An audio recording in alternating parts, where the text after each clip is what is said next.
mwaramutse canke mwiriwe mwe mwese muri hariya i Kigali Rwanda, abapasiteri n'abakozi b'Imana muri ngaho mu Rwanda, abo mu Rwanda, muri Uganda, muri Kenya, Zambia, Burundi na Tanzania, mukoraniye hamwe na Revera Bruno Couper uyu munsi ko gatandatu 24/0 muri uno mwaka wa 2026. Mwoshobora kwicara naba mwari muhagaze. Kuri jewe n'umugisha udasanzwe gushobora gusabikanya namwe muri kano kanya, ndetse kandi n'abariko baradukurikira biciye kuri Zoom bari muri Mozambique, Lesotho, Malawi, Afrika y'Epfo, Congo, Nigeria n'ahandi hantu hatandukanye abihuje natwe muri kino gikorane co mwakano kanya. Ubutumwa bwitwa amabanga hamwe n'imigisha biri mwivuga butumwa hamwe no mwiyerekwa gihema ku munsi wa nyuma. N'ubutumwa yigishije tariki 31 z'ukwindwi 2007. Ngaratubwira ati muri iyo ntambuko ukuragwa mu mwuzuro, mwiyo ntambuko imigisha yose yasezeraniwe ishengero ariyo ari yose iyo azoba ariko arashitsa mwa kino gihe ca nyuma, ari yari imigisha yasezeranijwe iyo we yari yaravuze aravugishwa arahanura biciye mu bavugishwa mu isezerano rya kera ndetse n'abo mu isezerano risha. Rero aravuze ngo mwiyo ntambuko ukorwa mu mwuzuro, mwiyo ntambuko imigisha yose yasezeranijwe ushengero. Kandi aho ntidushobora gusigura byinshi, mwe mwarumvise yuko yabwiwe, kandi nawe nyene ubwiwe yaravuze yuko adakwiye kuba ariko arasigura byinshi. Marayika aramubwira ngo ibintu uzubibwira umuntu n'umwe. Kubw'ivyo rero ubu uzoba yahawe iyo ntambuko kubwo guhishurirwa kw'Imana, azomenya ibintu byose ategerezwa gukora, kandi azomenya ibintu byose byavuzwe ngaho bijanye no gukwegwa kwa gatatu, kandi azokora n'abakozi b'Imana bagenzi biwe canke mu buringanire bwo hejuru bazoba bunze ubumwe nawe kugira ngo iryo yerekwa rihinduke ukuri.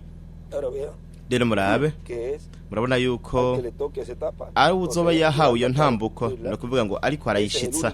Uwo niwe umwe rudende kubwo guhishurirwa kw'Imana, azomenya ivyo ibikwiye gukorwa ivyo ari byo, azomenya ivyo byose byavuzwe biciye muri Revera William Branham bijanye no gukwegwa kwa gatatu. Nta wundi numwe azobimenya, umwe rudende azobimenya, azoba ari iyo ntumwa gusa, ico gikoresho. Rero abanyavuga ngo Revera William Branham yaragerageje kugira ihema, yavuze ngo kugira ngo aribamba ahantu runaka, avuga ibijanye n'inzamba, imituragaro, ivyago, inzavya, ariko ntivyari vy'ico gihe.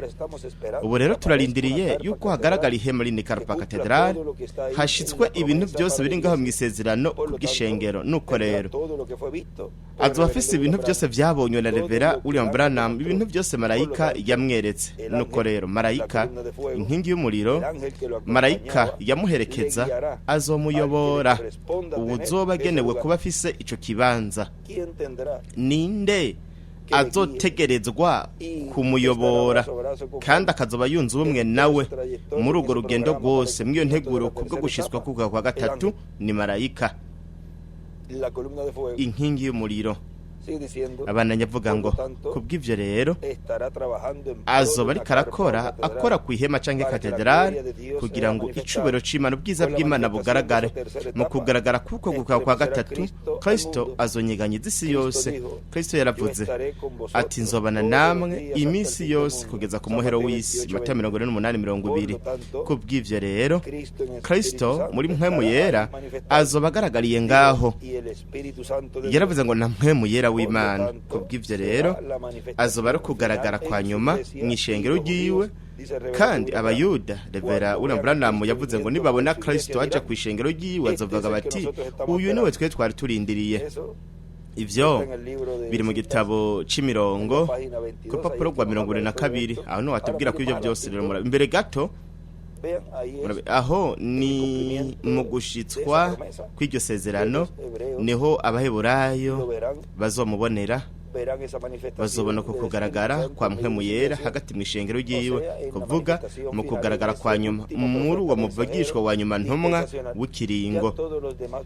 Abandi bavugishwa bose bararangije ibikorwa byabo baragiye kuruhuka muri paradizo uburingane bwa 6 baruhukiye ngaho ibikorwa byabo ibikorwa hamwe n'integuro y'Imana yose mwa kino gihimba c'isaha c'agacerere biri kubibera ngaha ku isi. Rero murabe imbere gato ku rupapuro rwa 26 aravuga ati ahantu runaka ritegerezwa kuhubakwa. Kubw'ibyo rero tuzuba twunze ubumwe turiko turakora kugira ngo ryubakwe ahantu runaka. Ubwa mbere ritegerezwa kubakwa ahantu runaka, hanyuma Imana niyashaka yuko no mu bindi bibanza naho nyene rihubakwa, nuko rero tuzokora kugira ngo no mu bindi bibanza naho nyene haboneke ikibanza ahazokwigaragariza ubwiza bw'Imana. Turashaka yuko habanza hakubakwa irya mbere, kandi icifuzo cacu nuko ho kubakwa iryo yabonye. Kandi ubu kuri uyu munsi turiko iryo turarifise, ariryo twese umwe wese mu bizera baduze mu gihe ciro kubizifuruka bamye bagenda barakorako, kandi ubu bariko barabona ibintu byose vyeretswe byerekanwe yuko mwakuno kwa gatatu ko bizoba biriko biraba. Turashaka yuko abanza kuba kujya mbere, kandi icifuzo cacu nuko ho kuba kujyo yabonye. Kandi inkingi y'umuriro izo biri ngaho hazoba hari marayika yerekeza Revera William Branham, no kuvuga yuko tuzogira kugenderwa gukomeye cyane kuvuye mu ijuru. Kandi singiye gusigura byinshi kuko yaravuze yuko yabwiwe ati ivyo ntuzubibwire no muntu nomwe kugira ngo hirindwe iki ukwigana. Kandi murabe nuko nyene bimeze, kandi harahagurutse benshi bagerageza kwigana.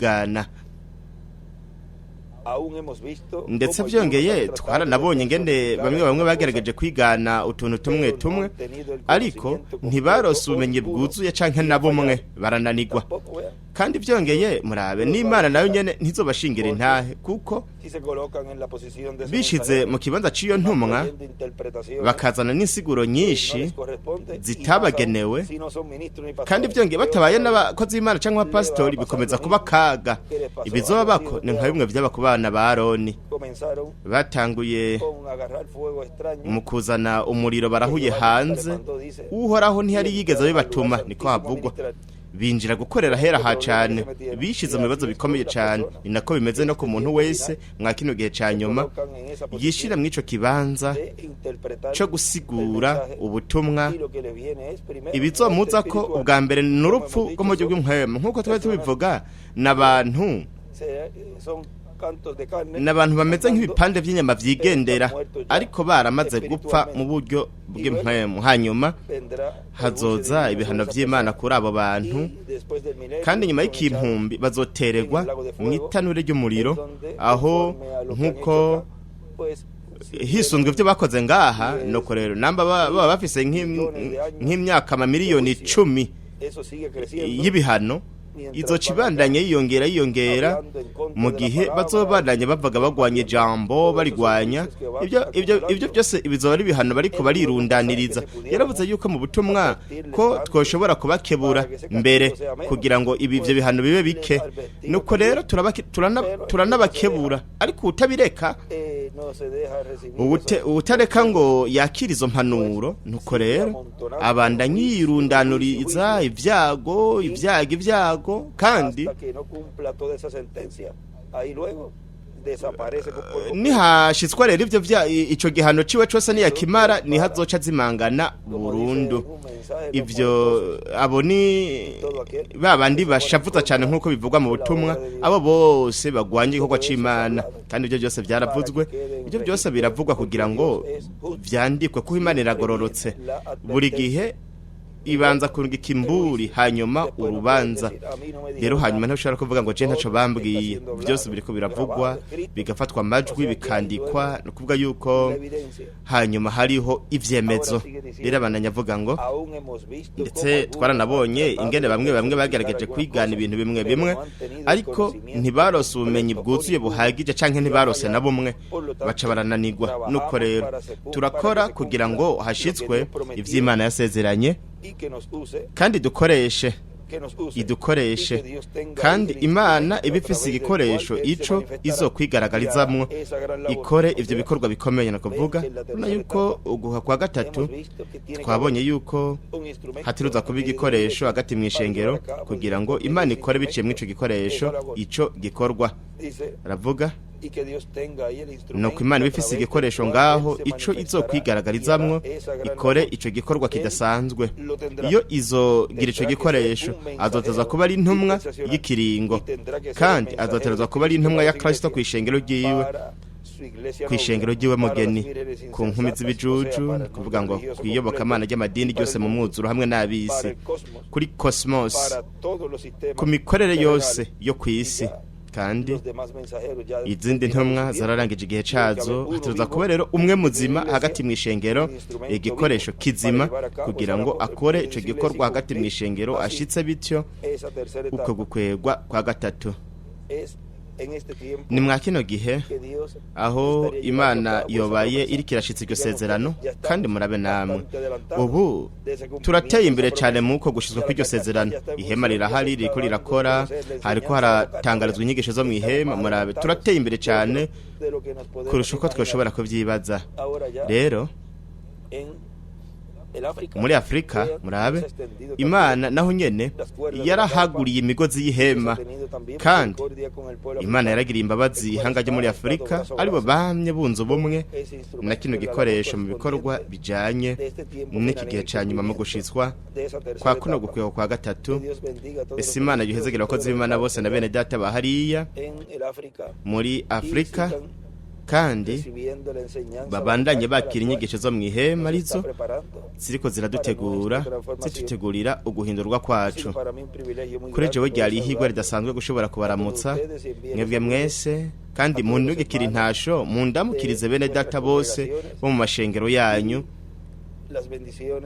Kandi ese imigisha y'Imana y'Aburahamu na Isaka na Isirayeli yoba kuri mwebwe hamwe n'amashengero yanyu, kandi vuba mwakira isezerano ryo guhindurwa.